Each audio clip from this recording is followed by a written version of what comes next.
नमस्कार दोस्तों, देखो सीखो स्टडी में आप सभी लोगों का स्वागत है। दोस्तों सामान्य ज्ञान का सेट नंबर 47 आ चुका है। दोस्तों अगर आप एग्जाम देने जा रहे हैं यूपीटीसी पीटी का, UP police junior assistant, VPO, video, railway, SSC, GD, MTS, statesman, group D, RPF, Delhi police या कोई भी एग्जाम जिसमें सामान्य ज्ञान के क्वेश्चंस पूछे जाते हैं, तो आप सभी लोगों के लिए बहुत इंपॉर्टेंट होगा। और जो हम सीरीज चला रहे हैं इसमें से 100% दोस्तों जो है क्वेश्चन फंसने के चांसेस हैं। जैसे कि आप क्वेश्चंस का लेवल देखेंगे तो आपको पता चलेगा। पहला नंबर क्वेश्चन देखिए, निम्नलिखित में से किस बैंक ने अपना नाम बदल करके एक्सिस बैंक रखा है? तो याद रखिएगा, एक्सिस बैंक का पुराना नाम पूछा जा रहा है घुमा फिरा के, तो यूटीआई बैंक था। याद रखिएगा, यूटीआई बैंक दोस्तों जो है इसकी स्थापना दोस्तों जो है ये फरवरी 1964 में दोस्तों हुई थी। कब हुई थी? फरवरी 1964 में हुई थी। और प्रथम ये म्यूचुअल दोस्तों फंड थी। क्या था भारत में दोस्तों? प्रथम म्यूचुअल फंड ये थी। इसी का नाम बदल करके एक्सिस बैंक जो अभी वर्तमान में है ये रखा गया है। नेक्स्ट बात करेंगे, राष्ट्रीय आय की गणना करते समय निम्नलिखित में से किसको शामिल किया जाता है? तो देखिए, जो गृहिणी सेवाएं करती हैं, जो कहते हैं कि जो घर पे महिलाएं काम कर रही है उसको नहीं गिनते हैं, पेंशन को भी नहीं गिनते हैं, ठीक है, राष्ट्रीय आय में। इसीलिए पेंशन को बंद करने का, क्योंकि कहता है सरकार की जो हमारे पे भार पड़ रहा है। अगर बात करें तस्करों की आय, जो तस्कर मतलब बहुत गलत चीज करके तस्करी करके जो आय करते हैं उसे भी नहीं गिनते हैं, ये तीनों को नहीं गिनते हैं, लेकिन चौकीदारों की आय को गिनते हैं। याद रखिएगा, चौकीदारों को आय को गिना जाता है राष्ट्रीय आय में, ठीक है। नेक्स्ट बात करेंगे, विकास का अर्थ आर्थिक वृद्धि और क्या है? तो देखिए, सामाजिक परिवर्तन होना चाहिए। क्या है? आर्थिक वृद्धि होना चाहिए और सामाजिक परिवर्तन। तो यहां पर राइट आंसर डी हो जाएगा, ठीक है। आर्थिक वृद्धि और जो है सामाजिक परिवर्तन। मूल्य स्थिरता में विकास का कारक दोस्तों जो है जो आर्थिक वृद्धि और दोस्तों क्या है, सामाजिक परिवर्तन को बढ़ावा देता है, ठीक है। अगर बात करेंगे मुद्रा का मूल्य दोस्तों की कमी जब हो जाएगी, मुद्रा का जो मूल्य है उसमें जब कमी हो जाती है उसी को मुद्रास्फीति या फिर महंगाई कहते हैं। नेक्स्ट बात करेंगे, नाबार्ड का जो है प्रमुख या मुख्य कार्य क्या है? तो नाबार्ड की स्थापना याद रखिएगा, बहुत बार एग्जाम में आ चुका है, 12 जुलाई 1982, ठीक है, 12 जुलाई 1982 याद रखिएगा नाबार्ड की स्थापना। और दोस्तों बात करेंगे ये क्या है? ये दोस्तों जो ग्रामीण बैंक हैं, तो ग्रामीण साख संचालन लिखा हुआ है ना, तो यही राइट आंसर हो जाएगा। ग्रामीण बैंकों का दोस्तों ये बैंक होता है। नेक्स्ट बात करेंगे, भारत में सहकारिता का प्रारंभ किस वर्ष हुआ है? सहकारिता का प्रारंभ पूछा जा रहा है भारत में कब हुआ है? तो याद रखिएगा ये दोस्तों आपका 1904 में हुआ है। कब हुआ है? 1904 में प्रारंभ हुआ है, ठीक है। सहकारिता आंदोलन द्वारा दोस्तों क्या हुआ? कृषि क्षेत्र में सुधारात्मक कार्यों को दोस्तों बल मिला और प्रथम कृषि कॉलेज जो है वो 2 साल पहले यानी 1902 में स्थापित या खोला गया, ठीक है। 1904 याद रखेंगे। नेक्स्ट बात करेंगे, इनमें से कौन जो है सुमेलित नहीं है, मैंने गलत वाला बताना है। तो देखिए यहाँ पर अनुच्छेद कुछ दिए हैं। वित्त आयोग का जो अनुच्छेद है 280 है, बिल्कुल ठीक है। निर्वाचन आयोग का 324 है, ये सब याद रखते रहिए, बहुत इंपॉर्टेंट ये सब है। राजभाषा आप जानते हैं 343 या फिर 344 से 43-44 से रिलेटेड है। अगर बात करेंगे दोस्तों यहाँ पर लोक सेवा, तो यहाँ पर होना चाहिए 315, अनुच्छेद क्या होना चाहिए? 315। 300 का क जो है ये संपत्ति का जो अधिकार है उसको विधिक अधिकार में कर दिया गया था, तो वही है, लेकिन यहाँ पर आपका 315 होना चाहिए था, तो यही आपका सुमेलित नहीं है। याद रखिएगा, ये सब अनुच्छेद बहुत बार एग्जाम में पूछे जाते हैं। नेक्स्ट बात करेंगे, डॉक्टर जो है भीमराव अंबेडकर ने निम्नलिखित में से किसे हार्ट एंड जो है सोल ऑफ जो है कॉन्स्टिट्यूशन कहा था? दिल या और जो है क्या सोल मतलब आत्मा कहा था किसको? कॉन्स्टिट्यूशन को। तो कॉन्स्टिट्यूशन का तो मतलब कि भारतीय संविधान का आत्मा किसको कहा गया, मतलब किसको कहा है डॉक्टर भीमराव अंबेडकर जी ने? तो जो अनुच्छेद 32 है, संवैधानिक उपाचारों का दोस्तों जो अधिकार, यही इसका राइट आंसर हो जाएगा, याद रखिएगा। अगर दोस्तों बात करेंगे तो अनुच्छेद 32 के तहत दोस्तों जो आप अपने मौलिक अधिकार को मनवाने के लिए, फिर कहिए कि उसका कोई नहीं कर रहा है, उसके लिए सुप्रीम कोर्ट जा सकते हैं। साथ ही साथ इसी के लिए आप हाई कोर्ट भी जा सकते हैं 226 अनुच्छेद के तहत। 5 प्रकार के रिट दोस्तों जो है न्यायालय, उच्च न्यायालय दोस्तों जो है जारी करता है, जिसमें पहला जो है बंदी प्रत्यक्षीकरण है। इसका मतलब ये होता है व्यक्तिगत स्वतंत्रता के लिए जारी ये होता है, अगर आपका कोई व्यक्तिगत स्वतंत्रता का हरण हो रहा है या कुछ भी हो रहा हो, ठीक है। अगर अधिकार परीक्षा एक है दूसरा, तो ये अयोग्य व्यक्ति को दोस्तों लोक पद पर धारण करने को रोकने के लिए अधिकार परीक्षा ही होता है। परमादेश जो होता है लोक पदाधिकारी जो पदाधिकारी हैं को अपना कर्तव्य को समय से पूरा नहीं करने के लिए आदेश दिया जाता है। उत्प्रेक्षण जो होता है वो अधीनस्थ न्यायालय में लंबित मुकदमा को सीधे सुनवाई करने के लिए ऊपरी न्यायालय को भेजा जाता है। जो आपका प्रतिषेध लेख दो दोस्तों, ये जो है अधीनस्थ न्यायालय को अपने अधिकार सीमा में रहकर अपने जो है कार्य को करने के लिए यह आदेश दिया जाता है। ठीक है, चलिए नेक्स्ट बात करेंगे। कोई व्यक्ति राष्ट्रपति के रूप में निर्वाचित होने का पात्र, यहां पर होना चाहिए, पात्र तभी होगा जब वह, तो कब पात्र होगा, तो देखिए 35, भारत का नागरिक हो 35 वर्ष, तो जानते हैं राष्ट्रपति के लिए यही है, आप लोग को कई बार यहां पर बता चुके हैं। अनुच्छेद नंबर, अगर अनुच्छेद देखना चाहते हैं तो 58 में दोस्तों जो है राष्ट्रपति बनने की जो योग्यता है वह वर्णित है। ठीक है, इसमें क्या है, 35 वर्ष होना चाहिए, भारत का नागरिक होना चाहिए, और क्या है, कोई भी लाभ के पद पर नहीं हो, तो इसके लिए बोला गया है सी में। देखिए तो ये भी ठीक है, ये भी देखिए लोकसभा जो का सदस्य निर्वाचन योग्यता इसकी भी रखता हो तो बिल्कुल रखेगा ही, यानी कि अगर बात किया जाए तो ये सभी के सभी राइट आंसर होगा, यानी डी यहाँ पर राइट आंसर आपका हो जाएगा। ठीक है, और दोस्तों जो 52 नंबर अनुच्छेद है ये किससे रिलेटेड है, ये दोस्तों जो है संवैधानिक प्रधान राष्ट्रपति के पद का गठन से रिलेटेड है। ठीक है, और योग्यता जो है 58 नंबर जो है अनुच्छेद में बताया गया है। द्वैध शासन प्रणाली, ठीक है, के तहत प्रांतीय विषयों को 2 भागों में आरक्षित एवं अनारक्षित विषय में विभाजित जो है किया गया है।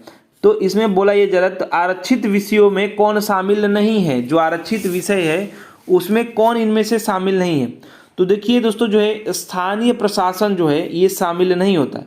ठीक है, इसमें दोस्तों जो है जानते हैं कि 2 भागों में बांटा गया है, जो द्वैध शासन प्रणाली इसको आरक्षित और अनारक्षित। ठीक है, तो दोस्तों जो है इसमें द्वैध शासन में दोस्तों अगर बात किया जाएगा तो स्थानीय प्रशासन दोस्तों जो है ये शामिल नहीं है। कुछ इंपॉर्टेंट पॉइंट जैसे कि द्वैध शासन के जनक जो है लियोनेल कर्टियस को मानते हैं, किसको, लियोनेल कर्टियस को मानते हैं। और द्वैध शासन दोस्तों जो शुरुआत 1765 ईस्वी में जो है बंगाल में हुआ था, याद रखिएगा। ठीक है, बंगाल के नवाब के साथ संधि के बाद दोस्तों बंगाल में द्वैध शासन ये शुरू हुआ था। नेक्स्ट बात करेंगे, संघ और राज्यों के बीच आयकर के शुद्ध आवंटन के लिए एक क्या है, तो दोस्तों इसके लिए एक वित्त आयोग होता है। क्या होता है, वित्त आयोग होता है। अभी मैंने बताया कि 280 नंबर अनुच्छेद में वित्त आयोग का क्या है गठन है, और ये दोस्तों जो है इसमें दोस्तों जो है 5 जो एक अध्यक्ष होते हैं और 4 जो है सदस्य होते हैं, यानी टोटल 5 लोग होते हैं, और 5 वर्ष के लिए राष्ट्रपति दोस्तों जो है क्या करते हैं, ये दोस्तों जो है गठन करते हैं। ठीक है, अगर बात करेंगे दोस्तों तो जो 13वें जो वित्त आयोग के अध्यक्ष थे, ठीक है, वो थे विजय केलकर। क्या नाम था, विजय केलकर। अगर प्रथम बात किया जाए तो केसी नियोगी थे। कौन थे, केसी नियोगी, याद रखिएगा। अगर दोस्तों अभी का बात करें तो दोस्तों जो है 15वें हैं, 15वें दोस्तों हैं एन.के. सिंह। क्या नाम है, एन.के. सिंह, और इनका जो है कार्यकाल 1 अप्रैल जो है दोस्तों 2020 से, मतलब 2020 में ये जो है अध्यक्ष बने हैं, और इनका 2000 मतलब 31 मार्च और 2025 तक दोस्तों जो है क्या है इनका समय टाइम पीरियड है। ठीक है, तो 2025 तक केसी नियोगी जो दोस्तों पहले हैं, याद रखिएगा, और 2025 तक एन.के. सिंह रहेंगे। ठीक है, तो ये याद रखिएगा। तो ये 15वें हैं, कौन नंबर के हैं, एन.के. सिंह 15वें हैं। 14वें जो थे वो वाई.वी. रेड्डी थे, और 13वें जो थे वो विजय केलकर थे। तो ये सब आप लाइन से याद रखिएगा। नेक्स्ट बात करेंगे, यूरिया किसके द्वारा दोस्तों जो है रक्त से पृथक किया जाता है, तो हमारा ये सब जो छानने का काम गुर्दा करता है, किडनी जिसको कहते हैं। ठीक है, तो दोस्तों वृक में प्रति मिनट, वृक भी उसको कहते हैं, वृक में दोस्तों प्रति मिनट औसतन जो है 150 ml मिली जो है क्या होता है, निस्पंदन जो है, या फिर कहीं फिल्ट्रेशन होता है। क्या होता है, फिल्ट्रेशन होता है या फिल्ट्रेट होता है। ठीक है, कितना ml, 125 ml। ठीक है, मिली। अगर बात करेंगे वृक में, वृक जो दोस्तों क्या कहता है, रुधिर की आपूर्ति एवं जो अंग हैं उनकी तुलना में बहुत अधिक होती है। ठीक है, इसका दोस्तों जो अगर बात करें सामान्य मात्रा में जो मूत्र होता है, सामान्य जो मूत्र होता है उसमें 2.7% क्या होता है, यूरिया होता है, याद रखिएगा। ठीक है, नेक्स्ट बात करेंगे रेफ्रिजरेटर में, जिसको हम लोग फ्रिज कहते हैं। ठीक है, में जल को ठंडा करने के लिए कौन सी गैस उपयुक्त की जाती है, प्रयुक्त की जाती है, तो कौन सी गैस डाली होती है, तो याद रखिएगा रेफ्रिजरेटर के लिए, या फिर कहिए कि जो आपका फ्रिज है उसके लिए दोस्तों जो है फ्रीऑन, फ्रिज हो जाए ना फ्री से, तो वैसे फ्रीऑन याद रखिएगा, फ्रीऑन का उपयोग किया जाता है। ठीक है। अमोनिया के कुछ उपयोग हैं, अमोनिया बहुत बार एग्जाम में आता है, तो अमोनिया के दोस्तों जो लवड़ों का उत्पादन में किया जाता है, यूरिया के निर्माण में किया जाता है। ठीक है। प्रयोगशाला में प्रतिकारक के रूप में, हाइड्रोजन के, ये सब जो है काम है। चलिए नेक्स्ट देखिए, बहुत ही इंपॉर्टेंट क्वेश्चन है, कई लोगों को समझ में नहीं आता है। 70 डिग्री सेल्सियस को फ़ारेनहाइट में बदलना है, तो इसके लिए एक फॉर्मूला है, क्या है, C/5 इजकल टू है F-32/9। इसी से हम लोग पूरा निकाल लेते हैं। अब ये C क्या है, यहाँ पर सेल्सियस को रख दीजिए, अगर फ़ारेनहाइट पूछेगा तो फ़ारेनहाइट यहाँ पर निकल जाएगा, अगर सेल्सियस पूछेगा फ़ारेनहाइट निकाला हो तो फ़ारेनहाइट यहाँ रख दीजिए, सेल्सियस निकल जाएगा। जैसे पक्षांतर करने तो आपको आता ही है, तो यहाँ पर अगर हम सेल्सियस जब पे 70 रख देंगे, 70 बटा के 5 हो जाएगा, तो 14×5 = 70 होता है, 14 हो जाएगा। यहाँ पर क्या हो जाएगा, 14 हो जाएगा। और दोस्तों यहाँ पर 9 है तो पक्षांतर क्या होगा, 9 का गुणा हो जाएगा, मैंने 126 आपका टोटल हो जाएगा। क्या हो जाएगा, 126 हो जाएगा। और F-32 है तो इधर आ जाएगा, क्या हो जाएगा, +32 हो जाएगा। यानी आपका क्या आ जाएगा यहाँ पर दोस्तों, F बराबर यानी फ़ारेनहाइट में आपका 158 फ़ारेनहाइट आ जाएगा। ठीक है। तो दोस्तों यहाँ पर ऐसा कुछ ऑप्शन में दिया हुआ है, नहीं दिया हुआ है, तो यहाँ पर डी मारेंगे, क्या, इनमें से कोई नहीं। याद रखिएगा फॉर्मूला कुछ भी नहीं है, C/5 इजकल टू F-32/9, ये याद रखेंगे। इसी से कोई भी आप जो है फ़ारेनहाइट से सेल्सियस में या फिर सेल्सियस से फ़ारेनहाइट में निकाल सकते हैं।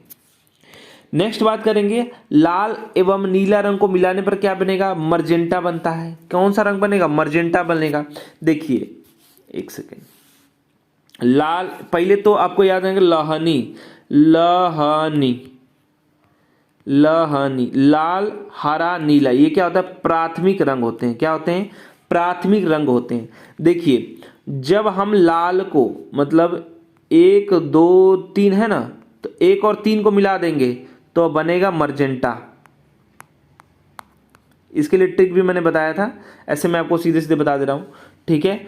और जब हम लाल और क्या करेंगे, हरा मिला देंगे, यानी इन दोनों को जब मिला देंगे तो क्या बनेगा, इन दोनों को जब मिला देंगे तो बनेगा पीला।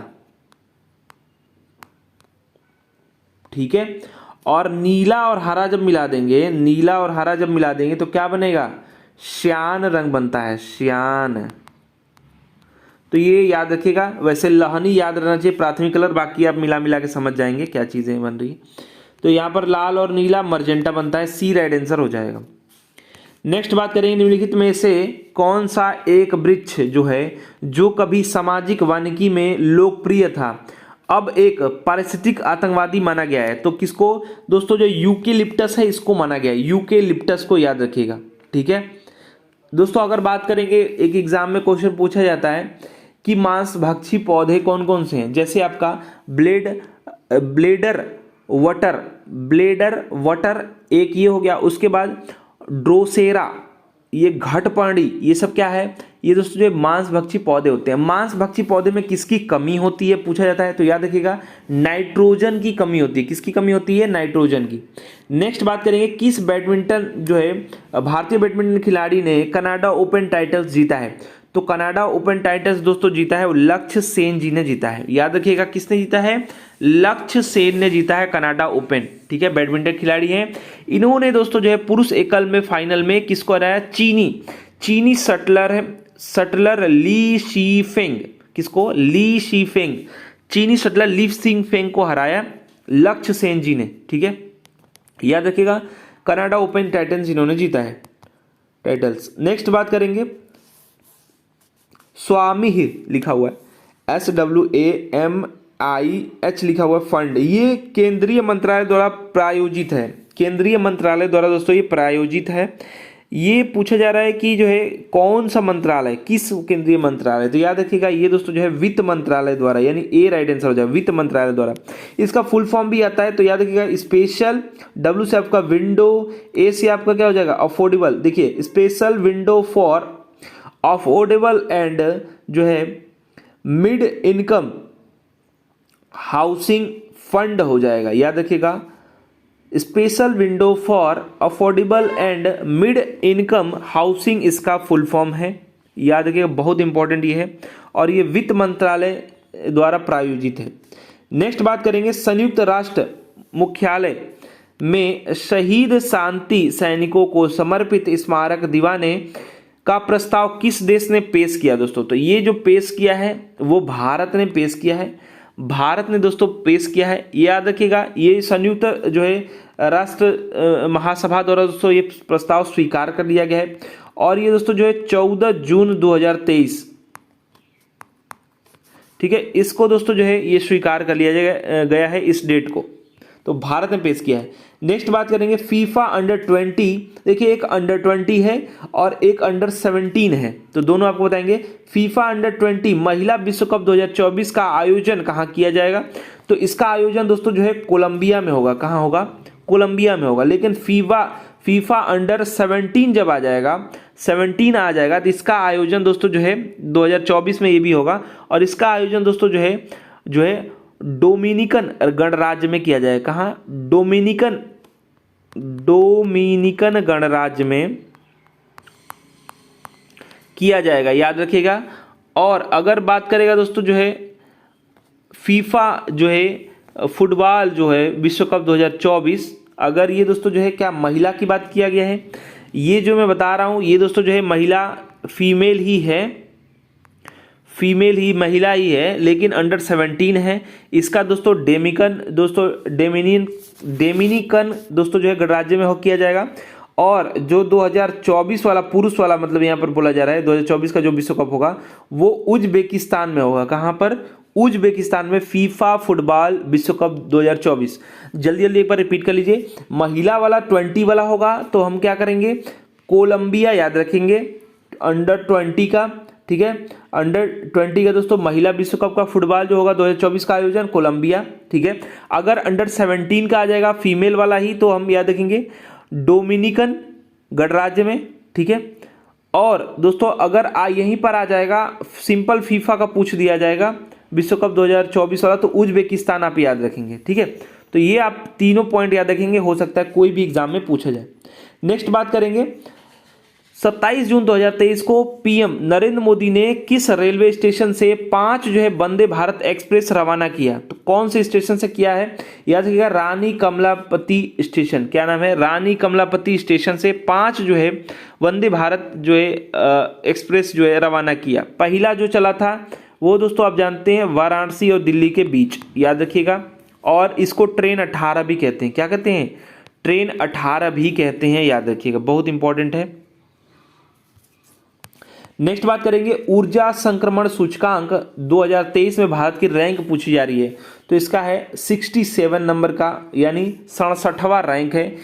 सूडान दोस्तों, स्वीडन दोस्तों जो है ये क्या है? ये शीर्ष पर रहा है दोस्तों। कौन रहा है? शीर्ष पर स्वीडन रहा है, ठीक है। शीर्ष पर कौन रहा है? स्वीडन रहा है दोस्तों।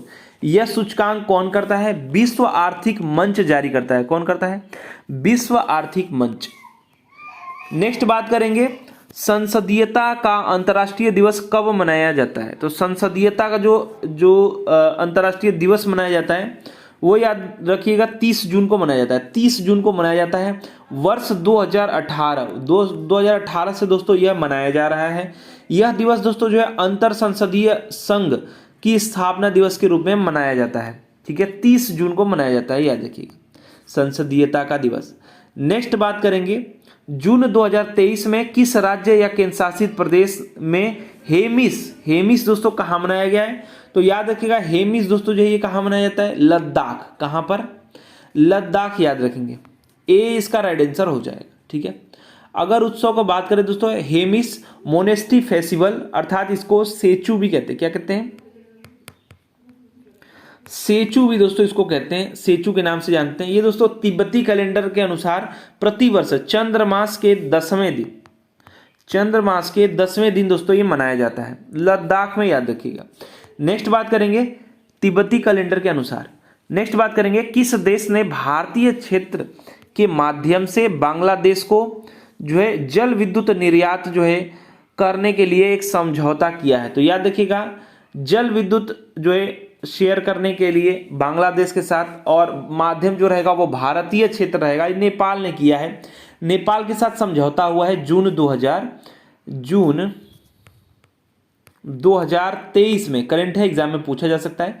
इसमें दोस्तों चेक पोस्ट और रेल लाइन, बिजली जो है पारेषण, ये सब चीज़ों के लिए दोस्तों जो है परियोजना पे कुल जो है 6 विषयों पर दोस्तों जो है कनेक्टिविटी परियोजना पर समझौता हुआ है। नेपाल याद रखेंगे।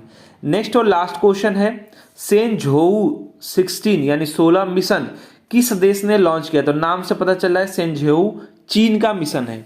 ठीक है, किसका है ये मिशन? जो है दोस्तों चीन का है। इस जो मिशन है इसके तहत दोस्तों 3 अंतरिक्ष यात्रियों ने उत्तर पश्चिमी चीन में गोबी रेगिस्तान में जो है जियोक्वान सैटेलाइट लॉन्च सेंटर से लॉन्ग मार्च 2F रॉकेट का उड़ान भरा दोस्तों। ठीक है, याद रखिएगा चीन का ये है। ठीक है, इससे 3 अंतरिक्ष यात्री दोस्तों उड़ान भरे हैं मार्च जो है 2F रॉकेट द्वारा। ठीक है, तो देखिए दोस्तों ये जो है आपका सेट नंबर जो है 47 था सामान्य ज्ञान का। आशा करते हैं दोस्तों हमारा प्रयास, हमारा वीडियो पसंद आएगा। वीडियो को अधिक से अधिक लाइक शेयर कीजिएगा। साथ ही साथ ऐसे ही प्रैक्टिस सेट सॉल्व करने के लिए इस चैनल को सब्सक्राइब करके बेल आइकन को ऑन कर दीजिए। हमारा वीडियो देखने के लिए धन्यवाद। Please like and share. धन्यवाद।